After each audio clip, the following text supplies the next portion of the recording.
Selamat datang di modul Classification of Production Concept.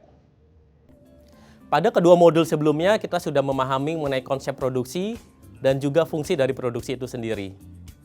Maka, pada modul yang ini, kita akan mempelajari mengenai klasifikasi dari konsep produksi itu sendiri. Fungsi produksi ini perlu kita bedakan antara input yang bersifat tetap dan juga input yang bersifat variabel. Input yang bersifat tetap atau yang disebut dengan fixed input merupakan input yang tingkat penggunaannya tidak dapat diubah begitu saja, baik ditambah atau kita kurangi. Walaupun memang tidak semua input bersifat tetap, karena perubahannya membutuhkan biaya yang besar dan juga membutuhkan waktu yang tidak singkat. Seperti halnya kita melakukan investasi mesin-mesin produksi, atau kita melakukan pembangunan infrastruktur produksi. Sedangkan input yang bersifat variabel adalah input yang dalam jangka pendek dapat diubah jumlah penggunaannya baik ditambah ataupun dikurangi.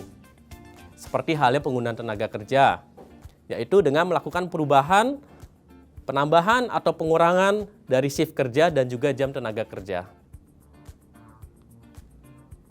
Oleh karena itu pada modul ini kita akan membahas mengenai konsep produksi yang diklasifikasikan menjadi produksi jangka panjang dan juga jangka pendek.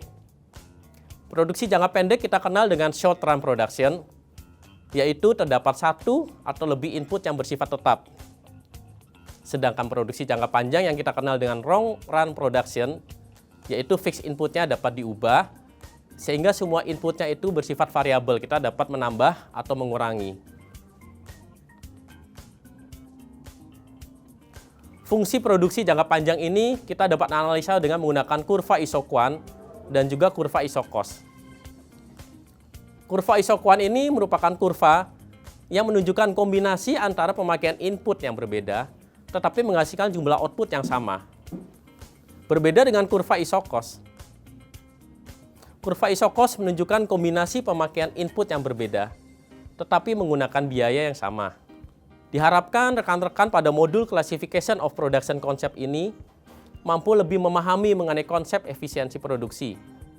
Dan juga rekan-rekan mampu mengerti dan membedakan konsep produksi jangka pendek dengan konsep produksi jangka panjang.